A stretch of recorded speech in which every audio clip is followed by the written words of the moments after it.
Immediately to my left, State Representative Jennifer Leeper from the 132nd District of Fairfield and Southport, Connecticut. She is the Vice Chair of the Education Committee, as well as a member of the Commerce and Human Services Committee. She is a former school administrator, as well as a former member of the Board of Education and the Fairfield Parent-Teacher Association.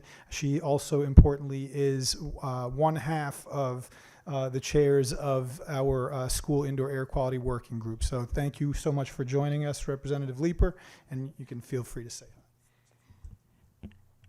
Thank you so much, Lou, and thank you for all the work you have put in to bring this panel together today, and really a champion for the work of the indoor air quality working group, as well as my co-chair. I think we know this is so critically important because it's not just a comfort issue, it is a health and safety issue for our students and our staff. And so it's been really a privilege to work alongside and learn from all the experts who are part of our indoor air quality working group for the past many months. This has been a very committed group of folks. We met through the summer, through the fall, and I feel really proud of the recommendations that we've been able to pull together. There was a point in time where the task was quite daunting. This is a really large challenge that we were seeking to find some solutions towards, and I feel really proud of what we've been able to come up with, and grateful for the opportunity to discuss those recommendations today. So thanks a lot, Lou. Thank you, Representative Leeper. And then to her left, Senator Julie Kushner of the 24th Senate District. That includes towns of Danbury, New Fairfield, and a portion of Ridgefield as well. Senator Kushner is the Senate Chair of the Labor and Public Employees Committee. She's also Vice Chair of the Public Health Committee and the Children's Committee. She sits on Appropriations, Education, Executive and Legislative Nominations, and also is one of the two co-chairs of our School Indoor Air Quality Working Group. Senator Kushner. Thank you, Lou. This is great that you pulled us together. First of all, it's just great to see members of the working group that are here, because we spent a lot of time together, mostly on Zoom, but it's always wonderful then to see each other in person. And I'm not going to name all of you, because raise your hand if you were on the working group. I know over here, and Ann in the back there. So it really, to me, how I got involved, besides my background in labor, which included, going way back to New York, being part of the New York Committee on Occupational Safety and Health, New York COSH group, but in addition to that, I felt last year when we were in session and we were working on the budget, we saw the governor wanted to commit resources to indoor air quality in public schools and had put together a $150 million grant program. And thankfully, Lou and the other members of the coalition, the stakeholders that have been involved, came and said, we really need policy to go with this. And so I think the importance of what we did in the working group, and will continue to do, I hope, is to really develop the policy that goes side by side with the funding, so that we're not just looking at throwing some money at a problem, but actually creating long-standing change. And so that was really the focus of the working group. For my purposes, I wasn't an expert at all on these issues, other than being well aware of the importance of safety for the workers who spend so much time in these schools. But what we did was we started with the science and had people come in who are experts and explain to us what's going on when you don't have good air quality. And then I became even more invested in the importance of really addressing not just the workers aspect of it, but most importantly probably is the student impact, the impact on learning. And so it was really a fascinating group, and I so enjoyed working with my co-chair. We've never been described as one half of each other before. We liked that, Lou. That was very nice. But we really did. We worked so well together and learned so much that I'm going to preview one recommendation, which I think is the most fabulous, is that we want to continue the working group so that we spend another 2 years working on the policy issues, because it's such a huge project that clearly the recommendations we made in this first round are just the beginning, and there's much more work to be done. I am heartened by the fact that the governor in his budget has another $300 million for standalone indoor air, ventilation upgrades for our schools. And that's really terrific because that's what we need. But we need to keep developing the policy as well. So thank you. Absolutely. Thank you so much for that introduction. And then last but certainly not least, State Senator Saud Anwar from the 3rd Senate District, including the towns of East Hartford, East Windsor, Ellington, and South Windsor. Did I get those all right? Okay, great. Dr. Anwar is a medical doctor with specialization in treating lung disease and critical care medicine, occupational and environmental medicine. Saud was trained in pulmonary and critical care and holds a master's degree in public health from Yale University. Senator Anwar, thank you so much for joining us. Please feel free to say a few words. Thank you so much, Lou. Thank you for having me, and it's great to be here. And thank you for the leadership that CEA and others have shown throughout this journey. If you recall, this conversation has been going on in this building for a long time. Every year, it has been one of the wish lists for us to be able to address the indoor air issue. I will speak about the why, and then a little bit about the how.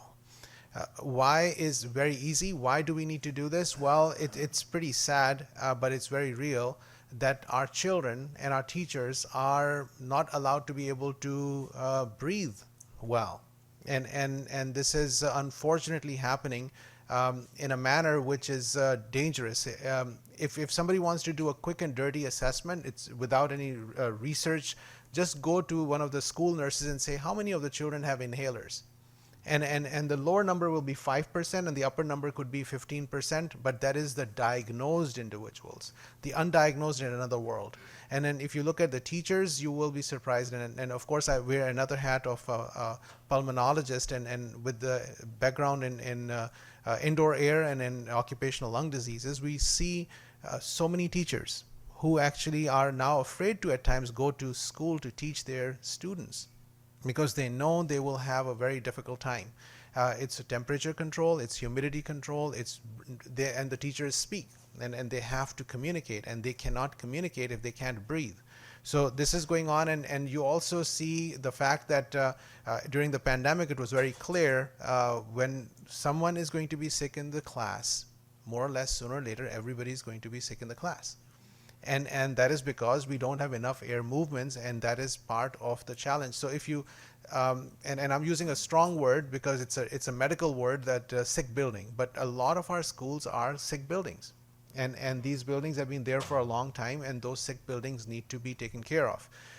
And if somebody cannot breathe, they cannot learn. We talked about if somebody is hungry, they will not learn, which is true. So if you do not take care of the physiologic needs of an individual, a child, they will not learn. And this is as basic and as important as that. So this bill was something that when you looked at it, I actually within 1 millisecond co-signed and then co-sponsored. The reason was that thanks to ARPA, this has been on our wish list. Lead has been on our wish list. Indoor air for school has been on a wish list, and then said the wish has come true. And let's touch a little bit about how. And that's more complex. But the magic wand solution is we need new schools. But having said that, that's not going to happen because the cost is very high. But every town is probably looking at a long-term strategy to see what they can do for long-term stability of their school systems and then the health and well-being of their teachers and their students. While they look for that, there's a stopgap measure to be able to address this. Technology is coming through in a very organized manner to be able to give us some of those options. And some of the bills that we have talked about, which was in public health as well as in labor, which was 5479 was one of the bills, and we were in the last session. And it was Senator Kushner and I, we were just having multiple conversations, and then we had combined discussion, and we felt labor would be a better avenue to work on this as well and see what we can do. But clearly public health is very much part of it. And I just wanted to say that if there are, with the existing legislation, there are still barriers of investment that the schools will have to make to be able to get the money, because they need initial data and support and information. And some of the schools don't have that luxury to be able to spend that. And that's partly one of the barriers that we are seeing in the school. So we can have more detailed conversation, but wanted to put all of these things on the table. Thank you so much. Thank you, Senator. And that's actually a perfect segue to our first question, right? So So I'll come to the money piece actually in the second question, but the first question I'll put to the two chairs of the working group. So really, it's obviously when we came into this issue, I think it's fair to say that I was not an expert on school indoor air quality. You might feel a similar way. This has been a tremendous learning experience for all of us. And so I think I want to start out by asking the two of you, what are some of the kind of bird's eye view, kind of big picture things takeaways that you've gotten from this whole process as you think about how to craft policy moving forward? Let me say something. I'm going to start going back a bit still, because I do want to go back to what happened in 2022 before we move to what the recommendations are. Sure. Because as part of the implementer, the policy that we did build, that in the implementer, it didn't just have the working group. One of the most important pieces from 2022 is that it will require every 5 years that there is an assessment report of every school, and that has to be done by a licensed, a certified technician, so that we really built into the beginning steps is that you have to start collecting data in the state. We have to have real assessments. We have to have what came in the next part through the working group recommendations, which will become clear this year, is you have to have a repository for that information too, so it can be analyzed and can be useful. But the very first step, which Matt Cole was really involved in helping with, was to really make sure that we were putting in a requirement for every school. And it was interesting what Senator Anwar said about, we need to build new schools. When we wrote the language, I'll never forget what I thought was very funny, is we said that every school built since 1854, I think it was, every school since 1854. And I was like, where did you get 1854? And it was pointed out that was to emphasize that the oldest working school that we have in Connecticut was built in 1854. So I thought that was illuminating for us to think about when you talk about how we need new schools. So that's just going back a step to what we had, and then I'll turn it over to Jen to talk about some of the current recommendations. And if you wanted us to talk about some of like what we learned also, I think was a part of that question. I had the privilege of coming in off the back of the really important work that Senator Kushner did to get all of this momentum around really prioritizing indoor air quality. And when I heard that this working group was passed last year, I bugged the speaker and said, I have to be a part of that. It's so important that we get this right, because I've had a perspective more from being within schools and also being on a board of education. And I know how laborious and daunting it is to, in Fairfield, have 18 facilities and create a plan to say, okay, this is how we're going to implement mechanical means of fresh air and air conditioning and the air quality standards we need. Okay, well, that's going to take us 15 years. So what happens to those children and that staff who don't get their building renovated until year 15? And that I know we are far more fortunate than many districts, and that even still, this is a really difficult task to tackle without state aid. And so I just also want to reiterate what Senator Kushner said about how grateful we are for the governor and his administration's partnership and leadership on this issue, because it is going to be truly transformational for kids and teachers and educators to be able to fix sick buildings. And I think Senator Anwar put it so perfectly. I heard on the Board of Ed regularly from teachers who had to show up to work every day feeling like they went to an environment because they loved their job and they cared about the children they served, but they were literally getting sick. And, we saw that in a neighboring community that had to shut down a middle school at the very beginning of a year because that building was so sick. Fairfield experienced that, about 20 years ago, long before my time there, and how sort of devastating that can be to a community. So this is a really important initiative. And I think one of the elements of the data that came forward through our discussions with the experts, especially in those early days, were how it impacts even IQ and testing ability of students who are in sick buildings versus buildings with high air quality. And I think that was really illuminating, at least for me. And I'll let Senator Kushner also share her thoughts. Well, maybe I should talk a little bit about the current recommendations. Sure. So in addition to continuing the working group into the future, the recommendation is that the data all be collected and from these 5-year HVAC inspections, and that we have an electronic portal that will be maintained to really make sure that people have access to the information, and also so that the information can guide us in where there are problems that need to be addressed. In addition to the 5-year inspections, we changed a program that Kenny championed over here, the Tools for Schools, and a lot of people worked on it, but you came, and even though I don't think you were an official member of the working group, you came so often, we consider you to be an official member now, but really did decide that the recommendation is that where statutorily those Tools for Schools type inspections need to be done every 3 years, and that used to be 5 years. We changed it to 3 years last year, and now we've recommended that it's every year, so that those would be annual inspections. We want to continue the program, we want to make sure that the program for funding is continued, but we think that the working group should have some discussion about how do we make sure that we're advising the Department of Administrative Services and the Office of School Construction on making sure that we're considering equity and making sure that the funds that are being distributed are done so in a way that's equitable in our state. And one of the things that we understood the first $150 million, $75 million was ARPA and $75 million was bonding. I think the first bonding meeting is this Thursday, by the way, for that first $75 million. Really, to qualify for that money, you had to already have the plans and you were ready to put the shovels in the ground, because they wanted to get started right away, and that was really the only way.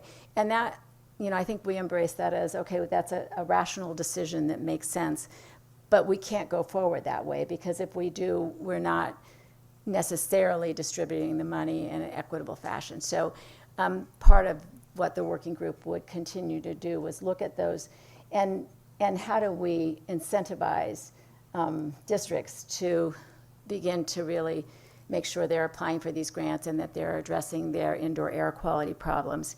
And I think the other thing that we're very interested in, I know Representative Leeper and I both were very excited about, the scientists, the people, the experts, I should say, told us that one of the big problems, which you probably all know sitting here, is that if you don't maintain the systems you have, then you can even install really good systems. We have schools that have systems that might only be 5 years old, and they're good systems, but they haven't been properly maintained. So then they become bad systems. And so one of the things we want to look at, too, is how do we absolutely legislate around maintenance as well. So that's another issue. We think they're doing it well in Massachusetts, we've heard, and so I think there's a model there we could look at. So there's plenty of work, ongoing work for the working group, but these recommendations are just beginning to address it. Thank you for that. Managed to fit in really some of what we think are really some of the most critical pieces of that recommendation. Next question is for Senator Anwar.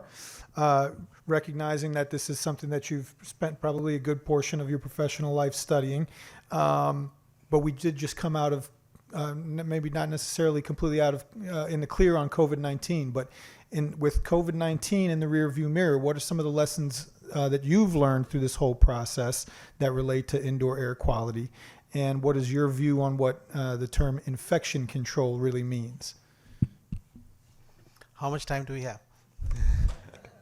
I think we have all learned this lesson, and because we have all experienced this, and we have seen our family members, friends, and individuals in the community who have gotten sick. We have seen how ugly the spread of the illness can be, because the reality is we had a deadly disease, at least the initial version of the disease, the Delta variant and the previous ones. So it was like pretty clear that if you got an infection, you had a pretty high mortality rate. And that's why we got all the attention to the issue. But the teachers have been getting sick and the students have been getting sick every year, multiple times a year. And just because it became so clear that you have an illness that can lead to death, that raised the awareness at a much different level. And even right now, we saw the RSV. After the pandemic, it was spreading like fire. We saw flu was spreading in our children and our teachers. So we have learned that we have buildings without infection control opportunities. And we have not intervened on that end. And that's why we are going to continue to see one virus replaced by another and so on. And that's precisely why this group is so critical. That's precisely why the investment in this is so critical. And I'll just mention that we have policies about humidity, temperature, wherever animals are kept. It's against the law. It's probably time for us to take care of our children in the same manner and the teachers in the same manner. We have some laws to be able to say if the temperatures are not in the safe level, we don't want our cats or dogs to be there. And yes, perhaps not our children either. And that's I'm just saying it in a manner to express the anger, if you will, because we have a responsibility to try and take care of. If you know some of the teachers and the students, they are teaching in temperatures which are not anywhere you should be. Children are getting dehydrated during the classes, and so those things have to be addressed. I'll just add a couple of other things. From the infection control point of view, there is technology and opportunities available to, without rebuilding the entire system, you can actually have the air flows be changed and managed in such a manner with some of the technology that is being looked at that would allow to get rid of the viruses and the bacteria as the air flows go through this using various mechanisms. So there's opportunity for improvement without having to rebuild everything. So, and that's going to be our area of opportunity for businesses and industry to be participants around some of these circles to see if we can use the money that we have and get the most mileage out of it. That's extremely helpful. Thank you. And I know that part of our conversation later in the agenda with Marina Creed from UConn, we're actually going to talk a little bit about some of those solutions and try to identify safe approaches, to cost-effective air filtration. And so, thank you for that. Just a few moments ago, Senator Kushner mentioned the 5-year inspection requirement. All schools would now be required to complete an HVAC assessment every 5 years. If the current proposal passes, to do tools for schools low-cost walkthrough inspection annually. Unfortunately, existing legislative language does not address non-compliance issues in the school districts. And so what type of mechanisms are the working group considering right now that you think makes sense to ensure enforcement and ensuring that all districts comply with these statutes moving forward? Well, let me just, again, go back to 2022, and we thought we were being so smart when we said that if you're not in compliance, then you don't have access to the Office of School Construction for funding from the state. And that just seemed like, wow, there's real teeth in it. And then I met Representative Leeper, who completely burst my bubble, burst my balloon, and said, there are a lot of school districts that don't apply for funding from the state. And so that's not really enforcement. And so I think to the question of how do we actually write an enforcement, it's a hard question for us to answer. I feel confident with time we can come up with some ideas, especially with the group we have. And I do want to mention that one of the things I think that makes this an effective working group is that the stakeholders, really almost everyone you could think of that has a place in this puzzle, that they're at the table. So we have the agencies, and our previous speaker mentioned that there are a lot of state agencies that are involved. And so in Connecticut, it's the Office of Policy and Management, the Commissioner of Education, Administrative Services, Labor, Public Health, Consumer Protection, and Energy and Environmental Protection. So every one of those agencies has a seat at the table, as well as Joni's here, she knows the teachers. the unions. The Connecticut Kosh Group is there. We had OSHA, ConOSHA, Ann was there. We had industrial hygienists. We had a nurse. We had, most important, I think very importantly, not maybe most importantly, but we also had a representative of the boards of education, a representative of the school superintendents. So we really, I think, in order to move this forward and to get all the ideas we need to advance this, we really need to have all the stakeholders at the table, which is why I think this was so successful. And by the way, the recommendations were consensus. I mean, they were unanimous. And so I feel like that piece of it is really important, because I know somebody threw something in my face right away and said, well, are the superintendents on board? And I was able to say, yes, they had a seat at the table. And, so I think that's what makes this work so successful. I don't know the answer for how do we enforce these requirements, because it's very complicated. Probably the discussion that we had that reflected the most difficult area for compliance is around temperature standards, which you spoke about so well, Senator Anwar. But it is very difficult. And if you talk to the school superintendents and the teachers, they will tell you that there are very ad hoc measures that are taken now when temperatures get very high. And they don't want to close down a whole school, because if you do, you lose days that you need to then go into the summer where it's really hot, and so it doesn't really solve the problem. So I think we did set some guidelines for temperature, but we have not got the hard and fast rules yet about how you would enforce this and what would be required. And I think this is one of the toughest pieces. And I do think it's important to look at other states. I was happy to hear the previous speaker give us some direction, because there may be other states that are doing this that we can take a look at and help develop it. Oh, sure, go ahead. Oh, I was just going to add, one of the things that's really hard also is that you don't know if you're shutting down a classroom or a school, that you're sending those children home to an environment that has any higher air quality standards than the one they would be leaving at school. And I think it comes along with lots of other well-being concerns for children.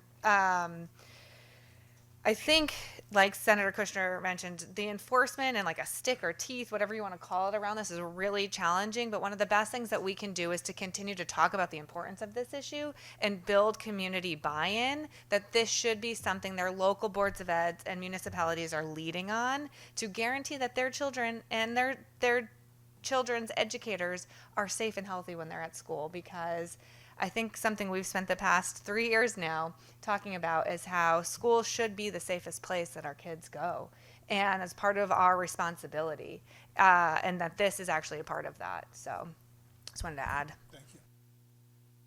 Thank you so much. I think we should probably not tie money to it. And the reason I say that is the schools are already struggling, and sometimes they are cutting corners because they don't have enough resources.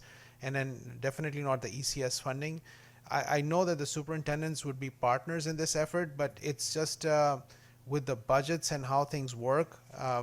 Being a former mayor of a town, I know that everybody goes in to try to do the best that they can, but it gets very tricky to be able to make it work. But the way we can actually do this is to publicize it and then let the parents know that the school environment may not be what we recommend as a state. And that would actually generate enough pressure for them to locally work out a way to improve their budgets, and then support from the local municipality and perhaps the state too. Go right ahead. One other thing we learned in talking through these issues is that we were thinking about, well, you should definitely require the 5-year assessment report before you give any money out from the state grant program, and then learned that was really duplicative of what has to be done anyway. When you apply for one of those grants, you do have to have a very, very specific engineered plan in order to get the grant. So I think in some ways it is already sort of built into the system. I do think both Representative Leeper and I have had many discussions that we believe that the grant program should also be there for schools that can't afford the 5-year assessment, because it can be expensive. And if you have a lot of schools in your district, you may not have the funds for it. So, that's also an ongoing discussion I think that we want to have. And that was actually, I think, what Senator Anwar just said is a perfect segue to what I'm going to use as the last comment for this panel discussion. It came from Diane Lauricella, who's also a member of our coalition, so I want to acknowledge her. She's joined us, and thank you so much. Diane first wanted to thank you all for your service and for participating as panelists today.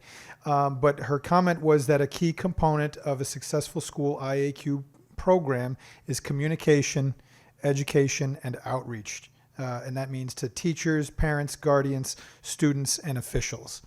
And so I'll leave it to the chairs for the last word here. If you have anything that you want to offer in terms of how you view good outreach and education component for this process, and any examples that you might be able to think of off the, kind of on the spot. Thank you for the question. Actually, I think it's sort of just going to reiterate my last comment, which is that I think one of the most important things we can do is to continue to raise awareness around this issue, talk with our local boards of eds and municipalities, community leaders, teachers around how important it is, these new updated standards, the existence of this grant funding, because although I'll say I think all of our supers and boards of ed are very aware of any funding opportunities, especially to this scale, but making sure that the public is encouraging their communities to apply for it and to really prioritize this within our districts, I think is incredibly important and ongoing work that doesn't end when we pass this bill this year. I couldn't agree more with everything you said, Representative Leeper. I want to say how I feel so appreciative of having had the opportunity to serve as a co-chair, because I didn't know what I was getting into when Lou came to me. And it's true, it was a labor committee bill, it was also a public health committee bill, and fortunately I was on both committees, and so it worked out well. In the end, it ended up in the implementer, which is how the sausage gets made up here. But I do feel like it has this agenda has a place in many committees, but most importantly in the Education Committee. And so having Representative Leeper, who's vice chair of that committee, as the co-chair of this working group, was tremendously helpful to the process. I think that, as somebody who ran for office last year again, I can tell you I talked about this initiative on the doors every single time I stopped and talked to constituents, and it didn't matter. It was very unifying. I have a very interesting district, because Danbury is a district where you probably all heard, we're sort of famous for being the lowest per pupil spending in the state at 169 out of 169 towns and cities. And so we live in a district that is overcrowded and under-resourced all the time. And then I have Richfield, which is really, really very invested in their education system and really spends a lot of money on education. And I have New Fairfield, which is closer to the Richfield end, but not as, maybe not quite as much. But what I found is it's incredibly unifying, because parents, it doesn't matter if you're in Ridgefield or if you're in Danbury, they want their kids to have a good learning environment, and they know how important it is. And so I think that this is an issue that the entire state benefits from.